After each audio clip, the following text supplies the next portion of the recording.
நாகர்கோவிலில் மாநகராட்சி, நகராட்சி, பேரூராட்சி பணியாளர்களின் கோரிக்கைகளை வலியுறுத்தி போட்டோ ஜியோ அமைப்பினர் சார்பில் கவன ஈர்ப்பு கோரிக்கை ஆர்ப்பாட்டம் நடைபெற்றது.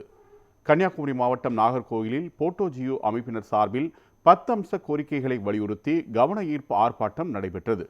மாநகராட்சி, நகராட்சி, பேரூராட்சி பணியாளர்களை அரசு ஊழியர்களாக அறிவிக்க வேண்டும், தனியார் மய நியமனத்தை முற்றிலும் கைவிட வேண்டும் என வலியுறுத்தப்பட்டது.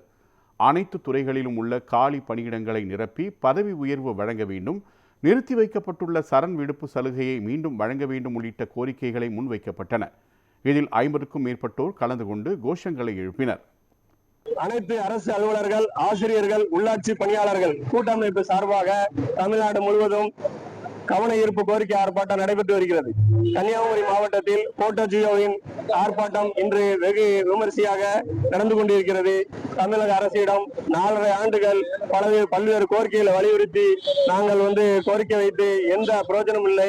தமிழக அரசு மாண்புமிகு டாக்டர் கலைஞர் அவர்களின் புதல்வர், மரியாதைக்குரிய முதல்வர் ஸ்டாலின் ஐயா அவர்கள் பொறுப்பேற்றவுடன் அரசு ஊழியர், ஆசிரியரோட கோரிக்கைகளை நிறைவேற்றுவார் என்ற நம்பிக்கையில் நாங்கள் அனைவரும் இருந்தோம்.